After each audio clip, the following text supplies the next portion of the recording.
On my birthday, my daughter-in-law handed me a funeral brochure and said, "Your gift came early." I walked out in silence. And the next day, I transferred the family house into the cleaning lady's name. The room fell silent. I could feel everyone's eyes on me as Rebecca stood there with that smug smile on her face, holding out the funeral home brochure with its somber gray cover.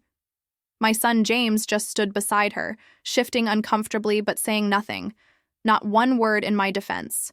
"It's a practical gift, Katherine," Rebecca continued, her voice dripping with false sweetness.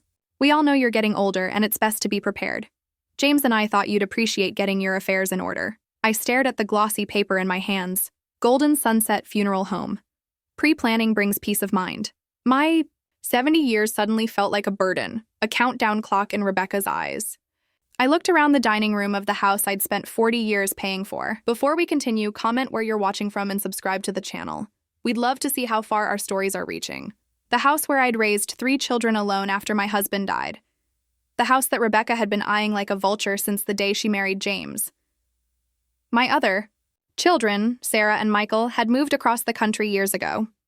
They'd sent birthday cards and called earlier that day, but they weren't here to witness this moment. Just a handful of neighbors and old colleagues who now sat frozen, forks suspended midway to their mouths, eyes averted in secondhand embarrassment, carefully placed the brochure next to my half-eaten birthday cake.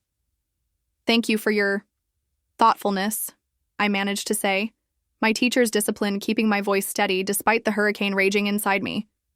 "Mom, don't be so sensitive," James said, finally breaking his silence. "It's practical. Everyone needs to plan ahead." I looked at my son, my youngest, the one who had stayed in town, the one I'd thought would be there for me in my old age. When had he become this stranger who could stand by while his wife humiliated his mother on her birthday? "I think I need some air," I said quietly, rising from my seat. No drama, no tears. 40 years of classroom management had taught me never to let them see you crack. "Katherine, don't be ridiculous," Rebecca said. "We're about to serve coffee." I didn't respond. I simply walked through my dining room, past the living room where James had taken his first steps, through the kitchen where I'd packed thousands of school lunches, and out the back door into the garden I'd planted with my own hands. The evening air was cool against my face. I sat on the wooden bench under the old maple tree and finally allowed myself to breathe. Not cry. I wouldn't give them that satisfaction, even in private, but breathe through the anger and hurt that threatened to consume me. "Senora Katherine?" a soft voice called. Rosa, my cleaning lady of 25 years, stepped out from the kitchen door. She'd been helping serve the dinner, as she often did when I hosted events. "Are you okay?" Rosa had been more than an employee for decades. She'd been there through James's high school graduation, through Sarah's wedding, through my retirement, from teaching 5 years ago. She'd held my hand at my mother's funeral. She knew me better than my own children did these days. "I'm fine, Rosa," I said automatically, the response I always gave. She sat beside me, her dark eyes filled with understanding. "No, you are not, but you will be." I looked at this woman who had cleaned my toilets and polished my floors for a quarter century, who had shared coffee with me every Thursday morning as we discussed our lives, our dreams, our disappointments. Rosa, who had raised 4 children of her own while working 2 jobs, who had put her oldest through community college, who dreamed of opening a small daycare center someday. "Yes," I said finally, "I will be." Inside, I could hear the party continuing, without me.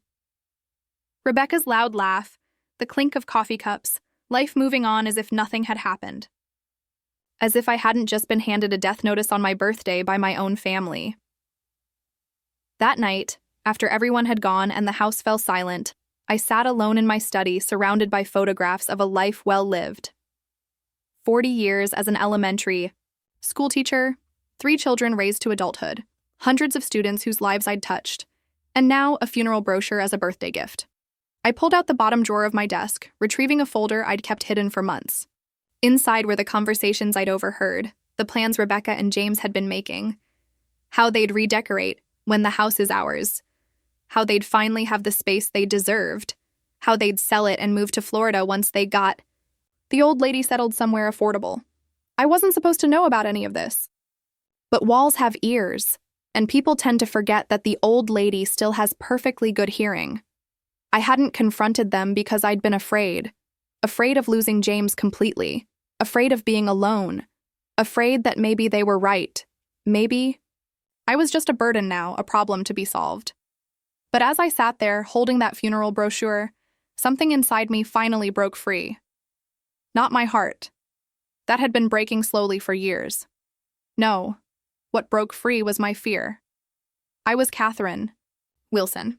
I had taught generations of children, buried a husband at 30, raised 3 kids on a teacher's salary, and paid off a mortgage by taking summer jobs and weekend tutoring for 40 years.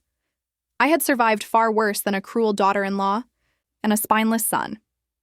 I picked up my phone and scrolled to a number I rarely called, my old student Henry Matthews, now one of the top estate attorneys in the city. "Mrs. Wilson," he answered, surprise in his voice.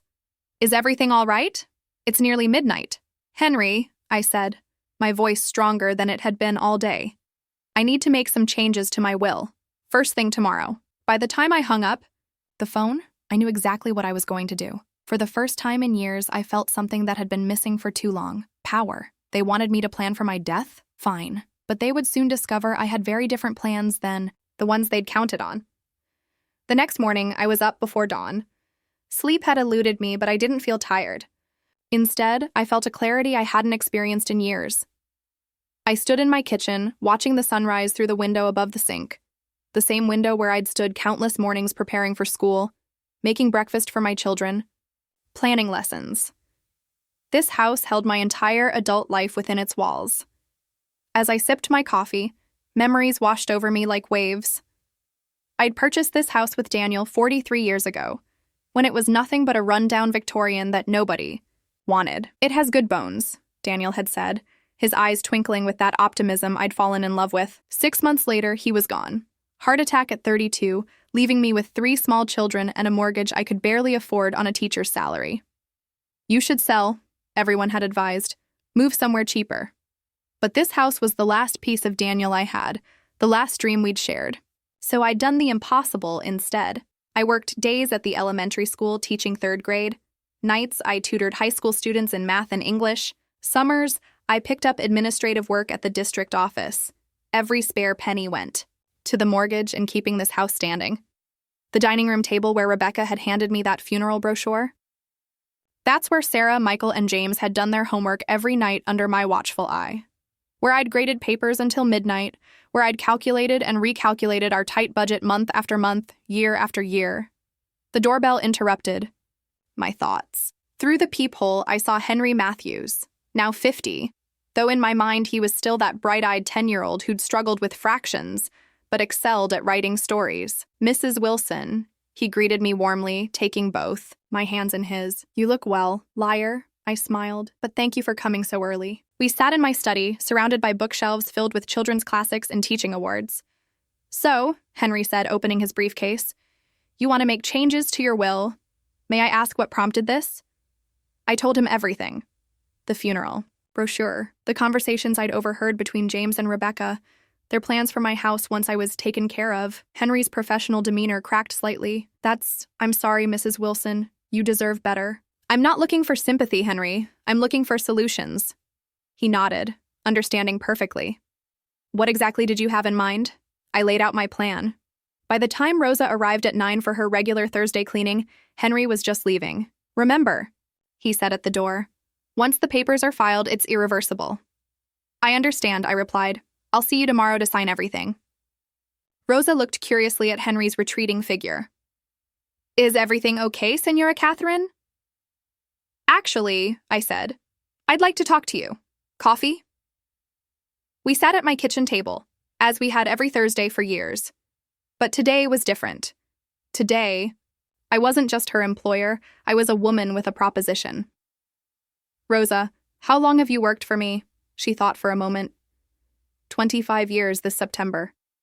"And in those 25 years, have I ever asked about your dreams, what you want? For your future?" Rosa looked surprised.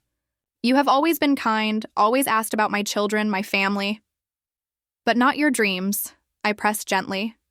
She hesitated, then spoke softly. "I always wanted to open a small center, for children during the day and for the elderly in the evenings, a place where they could be together, the young and the old. In my country, this was normal. Here, everyone is separated." I nodded. I nodded. This confirmed what I'd suspected from our many conversations over the years. What stopped you? Money, of course, she said with a small laugh. And time, and knowing how to start such a thing. I took a deep breath. What if I could help with all three? Rosa's eyes widened. Senora, I explained my plan. Not all of it. Not yet, but enough for her to understand what I was offering. By the time I finished, tears were streaming down her face. I cannot accept this, she whispered. It is too much. It's not a gift, Rosa. It's a partnership. I reached across the table and took her weathered hands in mine. I've spent my life giving to others, my students, my children. Now I want to give to someone who truly deserves it, someone who will use it to give to others in turn. Later that afternoon, my phone rang. James. Mom, he said, his voice carefully measured. Rebecca feels bad about yesterday. We'd like to come over for dinner tonight to make it up to you. I closed my eyes. Make it up to me? As if a dinner could. Erase that public humiliation, those years of barely concealed contempt. That sounds nice, I said, my teacher's voice giving nothing away. 7 o'clock? Perfect. And Mom? Rebecca really does care about you. She just shows it. Differently. I nearly laughed at the absurdity. I'll see you at 7, James. After hanging up, I stood in the middle of my living room, looking at all the photographs on the walls. James's graduation, Sarah's wedding, Michael and his partner in California. So many moments, so many memories in this house. Tomorrow, it wouldn't be mine anymore, at least not on paper. But tonight, I would host my son and his wife one last time as the owner of this house. One last dinner in the dining room where I'd celebrated 40 birthdays, where yesterday I'd been handed a funeral brochure as a gift. I picked up the brochure from where I'd left it on the side table. Golden Sunset Funeral Home, I read aloud, tracing the embossed lettering with my finger. Rebecca had no idea that she'd handed me much more than funeral arrangements yesterday. She'd handed me the key to my freedom. I opened my desk drawer and pulled out a photo I kept hidden. Daniel and me on the day we bought this house, standing proudly in front of the porch that was falling apart, the paint that was peeling, holding, the keys like they were made of gold. Well, Danny, I whispered to the smiling man frozen in time, I think we're about to shock some people. I spent the afternoon preparing for dinner, my hands working through the familiar motions of cooking, while my mind raced ahead. I decided on pot roast, James's favorite since childhood. One last maternal gesture before everything changed. At 6:30, I set the dining room table with my good china, the set I'd collected piece by piece over decades, buying one plate or cup at a time when my teacher's salary allowed a small luxury. I placed a vase of fresh-cut roses from my garden as a centerpiece and lit candles, creating an atmosphere of warmth and celebration. The doorbell rang precisely at 7. James and Rebecca stood on the porch, a bottle of wine in his hand, a tight smile on her face. Mom, James leaned in to kiss my cheek. You look nice. Katherine, Rebecca nodded, her eyes already darting past me to survey the house. She always did this, examining my home as if mentally redecorating it, erasing my existence room by room. Come in, I smiled, the gracious hostess as always. Dinner's almost ready. As we settled in the living room with glasses of wine, Rebecca immediately took control of the conversation. Katherine, about yesterday, she began, her voice practiced and smooth. I hope you understand that we only want what's best for you. Planning ahead is responsible, not morbid. Of course, I replied evenly. In fact, I've been doing some planning of my own. A flicker of interest crossed her face. Oh? Before I could elaborate, James jumped in. The pot roast smells amazing. Mom, just like when we were kids. Some things never change, I said, though we all knew that wasn't true. Everything had changed, especially James. The boy who once brought me wildflowers from the yard now sat beside a woman who had handed me a funeral brochure as a birthday gift. We moved to the dining room, and I served the meal I'd spent hours preparing. As we ate, I asked James about his work at the insurance company, listening as he described his latest promotion. Rebecca watched me carefully, perhaps waiting for me to bring up my planning. James mentioned you've been having some trouble with the stairs lately, Rebecca said during a lull in conversation, her fork delicately poised. We've been thinking it might be time to consider something more manageable. The stairs? I repeated, genuinely confused. I climbed them daily without issue. You know, she continued, something single level, low maintenance. James shifted uncomfortably. We're just concerned, Mom. This house is a lot for one person to manage. I took a sip of water, gathering my thoughts. I appreciate your concern, but I'm managing just fine. Rosa helps with the heavy cleaning. Rebecca's lip curled slightly at Rosa's name. Yes, well, paying for housekeeping is another expense you could eliminate with a more suitable living arrangement.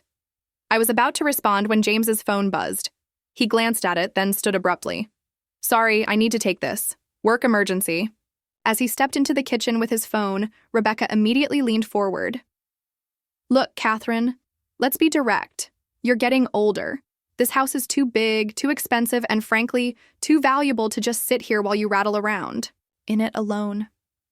I'm hardly rattling, I replied calmly. You know what I mean? James and I could use this house. We're starting a family soon. It makes sense for you to downsize, move somewhere with people your own age, and let us put this place to proper use. I maintained eye contact, not showing a flicker of the anger burning inside me. And what would proper use be, Rebecca? She waved her hand dismissively.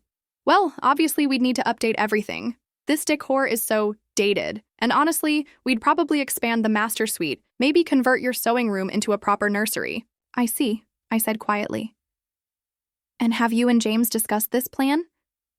Of course, she said with confidence. We've been planning for years. We just didn't want to upset you by bringing it up too soon.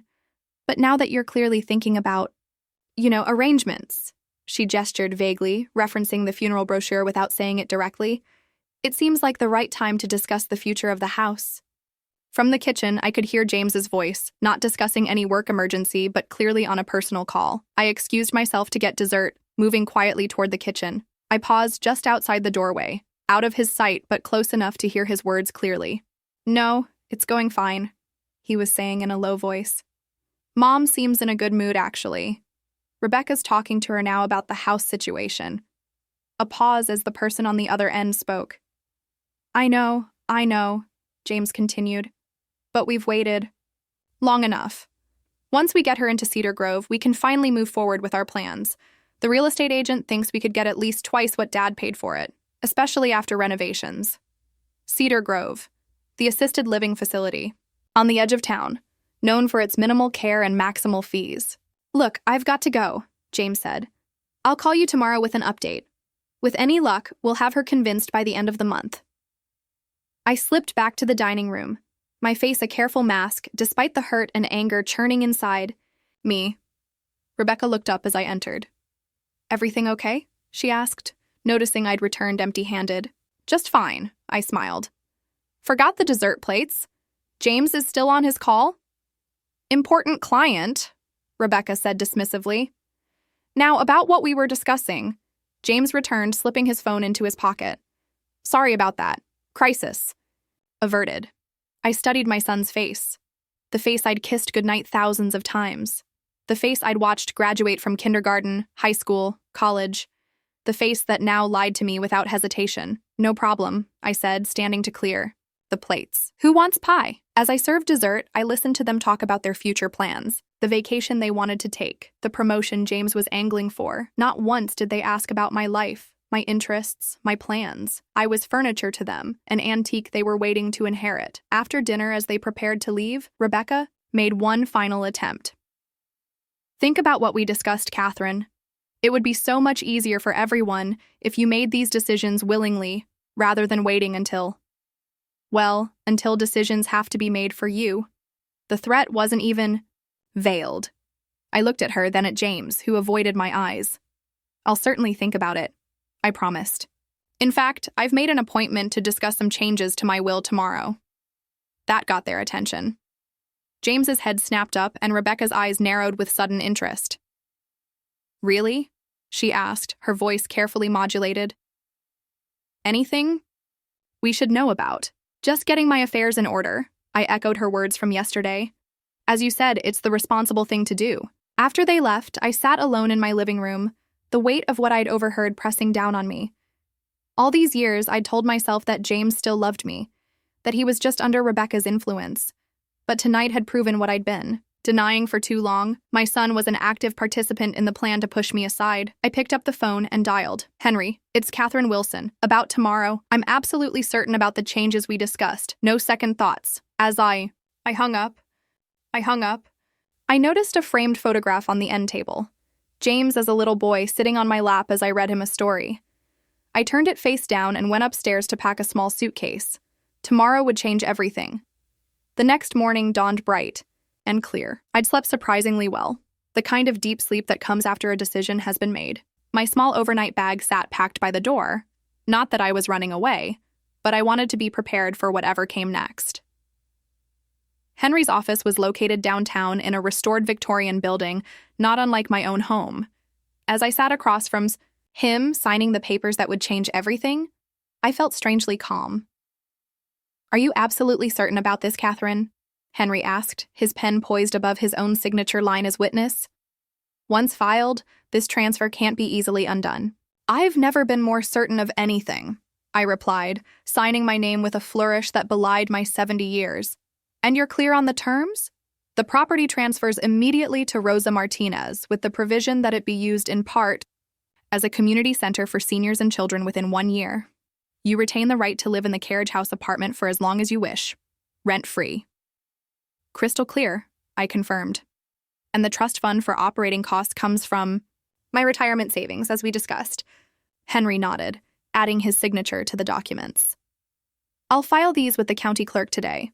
By tomorrow morning, the house will legally belong to Rosa Martinez." I sat back, a weight lifting from my shoulders. Thank you, Henry. Not just for the legal work, but for not trying to talk me out of this. He smiled, the crow's feet around his eyes deepening. "Mrs. Wilson, you taught me in 3rd grade that actions have consequences. James and Rebecca's actions have led to this consequence." He gathered the papers into a folder. "I do have one question, though. Why not just change your will? Why transfer the property now?" I'd asked myself the same question.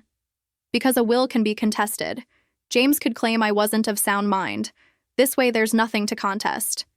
The decision is made and executed while I'm clearly competent, and because you want to see their faces when they find out," Henry added with a knowing look.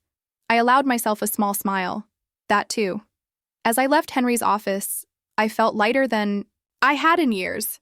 For decades, that house had been both my sanctuary and my burden, the physical manifestation of my love for my family and my determination to provide for them. Now it would serve a new purpose, one that honored that same spirit of care and community. My next stop was the small office supply store downtown, where I picked up a document envelope and a card. Back in my car, I carefully wrote a note to include with the property transfer papers, a copy for James, though the original was already being filed at the county clerk's office. "James, yesterday's dinner made one thing abundantly clear. You and Rebecca have been planning my future without my consent. I heard your phone conversation about Cedar Grove and selling my home, the home I worked 3 jobs to keep after your father died, the home where I raised you and your siblings. I've decided to plan my own future instead. By the time you read this, the house will no longer be mine to give to you, nor yours to take from me. I've transferred ownership to Rosa Martinez, with legal provisions that it be converted into a community center for seniors and children. I'll be living in the carriage house apartment, should you ever wish to visit your mother rather than your inheritance.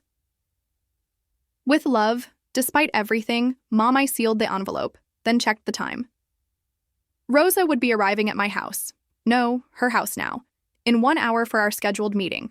I had just enough time for one more stop. Cedar Grove Assisted Living Facility sat on the outskirts of town, its beige exterior as uninspiring as its reputation. I'd had friends end up here over the years, relegated to tiny rooms and forgotten by busy families. Now I understood why James had chosen it, not for quality of care, but for affordability.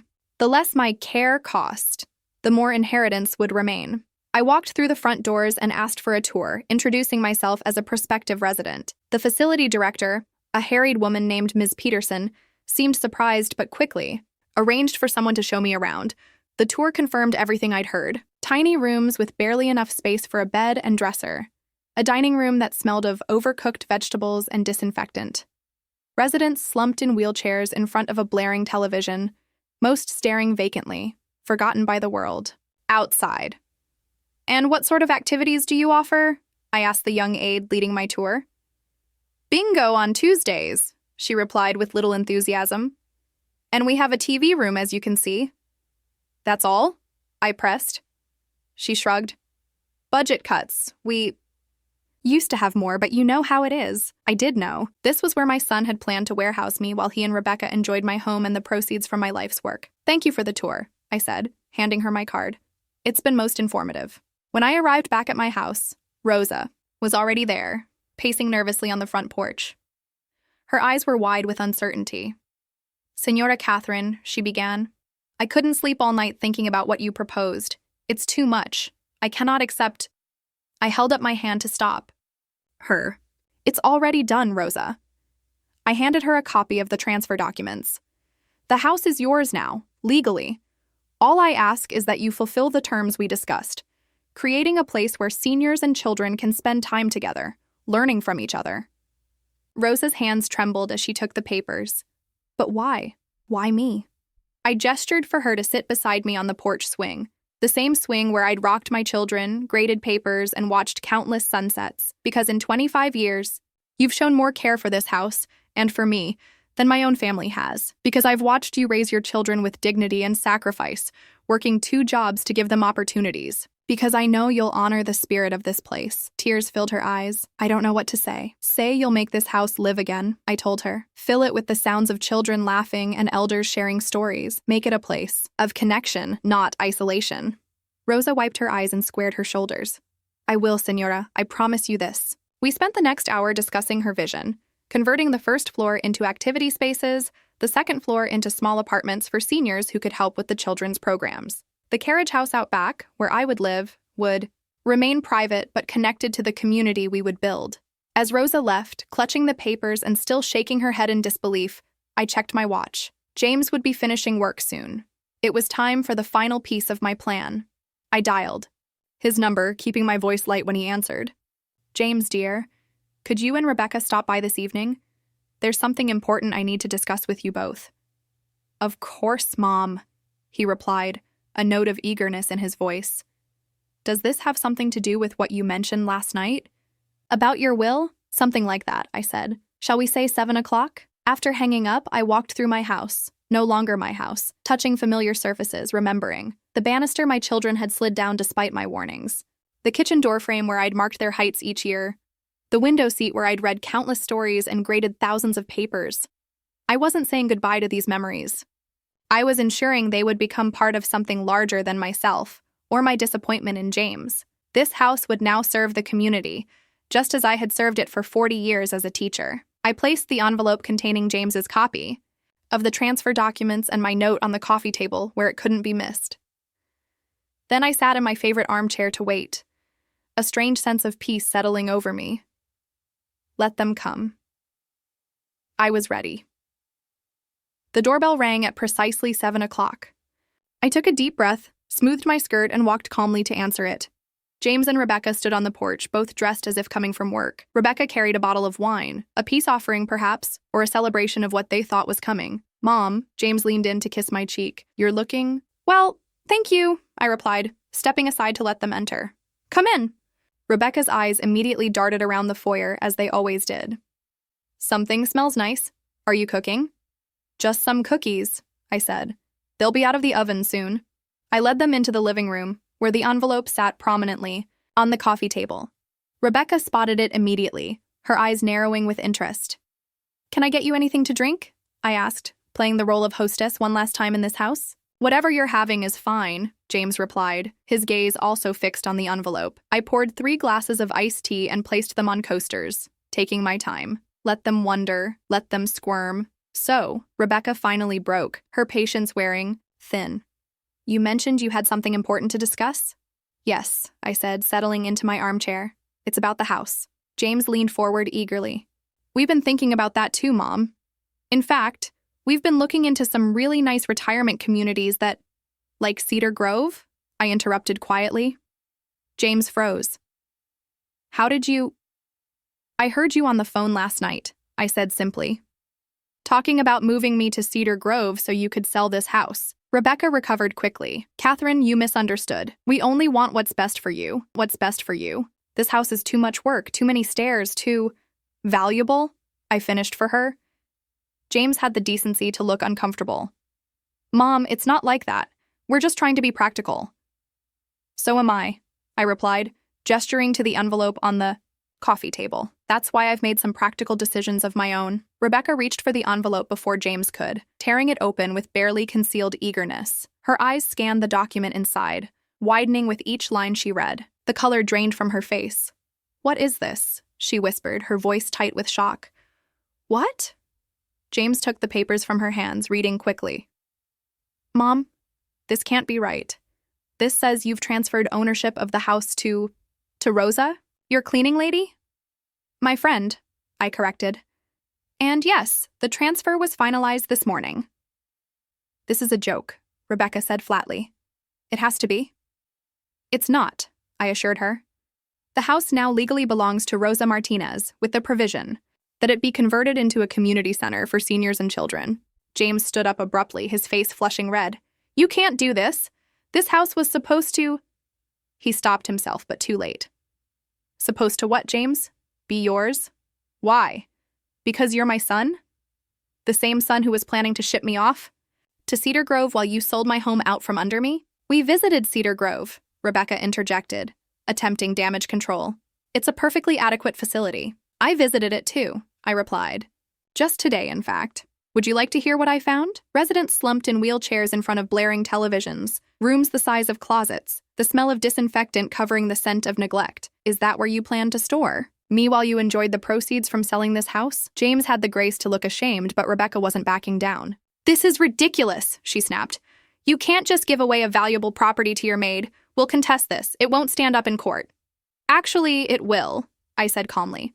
I had my former student Henry Matthews handle the transfer. Perhaps you've heard of him? He's only one of the top estate attorneys in the state.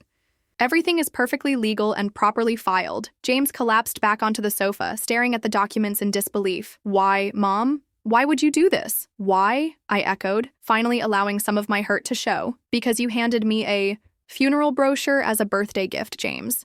Because I heard you planning to sell my home while I was still living in it. Because for years I've watched you and Rebecca circle this house like vultures, waiting for me to die or become incapacitated, so you could swoop in and claim it.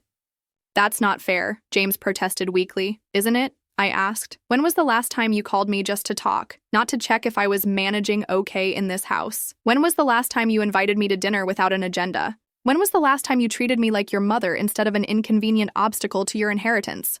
Rebecca's face had transformed from shock to fury. This is insane. You're punishing us because we tried to help you plan for your future? Because we gave you a brochure? No, I said, my voice steady. I'm not punishing anyone. I'm making my own choices about my own property while I still can. This house will now serve the community, providing a place where seniors can interact with children, sharing wisdom and receiving joy in return. It will have purpose, just as I've always tried to have purpose. And where will you live? James asked, his voice small. In the carriage house apartment out back. It's being renovated now. I'll have my independence but still be connected to the community Rosa is creating. I paused. You're welcome to visit me there if you ever want to see your mother rather than your inheritance. Rebecca stood up, grabbing her purse. This is outrageous! Come on, James. We're leaving. James hesitated, looking between his wife and me. For a moment, I saw a flicker of the boy he once was. The son who had brought me dandelions from the yard, who had hugged me tight after his father's funeral, promising to take care of me always. Mom, he began, his voice cracking. I didn't mean for it to be like this. I know, I said softly, but it is like this. Your choices led us here just as my choices are leading me forward. Rebecca made an impatient sound from the doorway. James, now, he stood slowly, still clutching the transfer documents. Can we talk about this tomorrow? Maybe there's a way to what? I interrupted gently. Undo it? There isn't. The decision is made, James. Just as you and Rebecca made your decisions about my future without consulting me, I've made mine. This isn't over, Rebecca hissed from the doorway. We'll fight this. You're welcome to try, I replied calmly. But I think you'll find that I've thought of everything. I had a good teacher, you know. Watching you plan my future taught me how to plan my own. James looked at me one last time, a complex mixture of emotions crossing his face. Then he turned and followed Rebecca out the door. I listened to their car start and drive away, the sound fading into the quiet evening. I sat alone in the living room of what was now Rosa's house, feeling strangely peaceful. The confrontation I'd dreaded for so long was over, and I had survived. More than survived. I had reclaimed my power. The timer in the kitchen dinged, reminding me of the cookies I'd been baking. I rose and walked through the familiar rooms, touching door frames and banisters that held decades of memories. This house would always be part of me, but now it would be part of something greater, too. As I slid the cookies from the oven, my phone rang. It was Sarah, my oldest, calling from Seattle. Mom? Is everything okay? James just called me and he was really upset about something to do with the house? I smiled, settling into a kitchen chair. Actually, Sarah, I have quite a story to tell. 1 year later, I sat on the bench in what used to be my back garden, now transformed into a vibrant community space. Children's laughter rang out from the playground equipment where my old shed once stood, while several seniors supervised from nearby tables, some playing chess, others knitting or simply enjoying the sunshine. The main house had undergone a remarkable transformation. The formal dining room where Rebecca had handed me that funeral brochure was now a bright art studio where seniors taught children traditional crafts. My kitchen had been expanded to accommodate cooking classes where recipes and stories were exchanged across generations. The living room had become a library and reading nook filled with books donated by retired teachers like myself. And me? I lived contentedly in the renovated carriage house at the back of the property, a cozy one-bedroom apartment with a small porch overlooking the garden. I had everything I needed, my favorite books, my most treasured photographs, and a newfound sense of purpose. "Senora Katherine," Rosa called, waving from the back door of the main house. "The children are ready for story time." I smiled and gathered my tote bag, which contained the children's book I'd be reading today, one I'd saved from my teaching days. 3 times a week, I led story time for the preschoolers who attended Rosa's Intergenerational Learning Center, as it was now officially called. The transformation hadn't happened overnight, of course. There had been obstacles along the way. As promised, Rebecca and James had attempted to contest the property transfer, hiring an expensive attorney who specialized in elder law.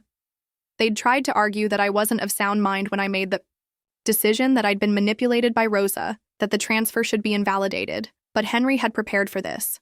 He had documentation of my mental competence from my doctor, signed statements from friends and colleagues attesting to my clarity of thought, and most damning of all, recordings of the dinner conversation where James and Rebecca had openly discussed moving me to Cedar Grove and selling my house. Yes, I'd recorded that dinner, the one piece of my plan I hadn't shared with anyone. The small device had sat hidden beneath the centerpiece, capturing every revealing word. When Henry played those recordings during the settlement conference, James's face had crumpled in shame, and even Rebecca's attorney had advised them to drop the case. After that, James had disappeared from my life for several months. Rebecca, I heard through the grapevine, had been furious, blaming him for the loss of their inheritance. Their marriage had become strained, though they were still together as far as I knew. I entered the main house, now bustling with activity. Several seniors were helping children with art projects in the dining room, while others assisted with homework in the library. Rosa had created exactly what she'd promised, a place where generations connected, where elders weren't forgotten and children benefited from accumulated wisdom. "Miss Katherine," a chorus of young voices greeted me as I entered the sunroom that had been converted into a children's reading area. About a dozen preschoolers sat on colorful cushions, their faces bright with anticipation. "Hello, my dears," I smiled, settling into the rocking chair. "Today we're going to read about a brave little mouse who wasn't afraid to stand up for herself." As I read, bringing the story to life with different voices for each character as I'd done for countless students over my teaching career, I noticed a figure hovering in the doorway. I continued reading, but my heart quickened as I recognized James, standing awkwardly, watching the scene. When story time ended and the children dispersed for their snack, he approached hesitantly. "Mom," he said softly. "Is it okay if we talk?" I nodded, gesturing to the garden outside. We walked in silence to my bench, sitting side by side like strangers. "This place is amazing," he finally said, looking around at the thriving community center. "Rosa has done something really special here." "Yes, she has," I agreed. "With hard work and genuine care, 2 things that can transform just about anything." James winced slightly at the implied criticism. "I deserve that." "This isn't about what you deserve, James. It's about what these people deserve. A place where they're valued, not discarded or treated as inconvenient." He nodded, staring at his hands. "Rebecca and I separated 3 months ago. This surprised me, though perhaps it shouldn't have." "I'm sorry to hear that." "Don't be," he said with a hint of bitterness. "It turns out when there's no inheritance, To look forward to, some people show their true colors. He glanced at me. I should have seen it sooner. I should have seen a lot of things sooner. I remained silent, letting him find his way through what he needed to say. The thing is, Mom, I've had a lot of time to think about who I became, how I let Rebecca's priorities become mine, how I started seeing you as an obstacle, rather than my mother. His voice broke slightly. I'm not asking for forgiveness. I just wanted you to know that I understand now why you did what you did, and you were right to do it. I studied my son's face, the lines that hadn't been there a year ago, the humility that had replaced entitlement in his eyes. James, I said, gently, I didn't do this to punish you. I did it because it was the right thing to do. This house is serving a purpose now, helping people who truly need it. I know, he nodded, and I'm not here to ask for anything. I miss my mom. Those simple words, I miss my mom, pierced straight through the armor I'd built around my heart. For a moment, I saw the little boy who'd cried when he scraped his knee, who'd beamed with pride when I displayed his artwork on the refrigerator. Would you like to stay for lunch? I asked. The cooking class made vegetable soup today. It's quite good. A tentative smile crossed his face. I'd like that. We walked back toward the main house together, a careful distance between us. This wasn't forgiveness. Not yet. It was a beginning, a small crack in the wall that had formed between us. There are some conditions, I said as we reached the door. If you want to be part of my life again, he nodded solemnly. Anything. First, you need to volunteer here at least once a month. See what real community looks like. I can do that, he agreed. Second, no more plotting or planning my future without my input. I make my own decisions. Absolutely, he said without hesitation. And third, I paused, meeting his eyes directly. No more funeral brochures as birthday gifts. A startled laugh escaped him, followed by a look of genuine remorse. God, Mom, I'm so sorry about that. I should have stood up to Rebecca. The past is past, I interrupted gently. What matters is what we choose to do now. Inside, Rosa was directing a group of volunteers and serving lunch. She spotted James and me entering together, her eyebrows rising in surprise. I gave her a small nod to indicate everything was all right. As we joined the community table, seniors, children, parents, and volunteers all eating together, I felt a sense of rightness settle over me. The house that had once been my burden and my sanctuary was now a place of connection and purpose. The son who had disappointed me was taking tentative steps toward redemption, and me, I was no longer just someone's mother or someone's obstacle. I was Katherine Wilson, still teaching, still contributing, still growing at 71. That evening, as I sat on my small porch watching the sunset, I thought about the journey of the past year. The funeral brochure that had been meant to diminish me had instead catalyzed my liberation. The pain of betrayal had led to this new chapter I never could have imagined. Sometimes the greatest gifts come disguised as injuries. Sometimes the deepest wounds lead to unexpected healing. I smiled as the last rays of sunlight gilded the garden where children had played earlier that day, where they would play tomorrow, and where, for as long as I had left, I would continue to share stories, wisdom, and the quiet strength that comes from knowing exactly who you are and what you're worth. No funeral brochure could ever capture that.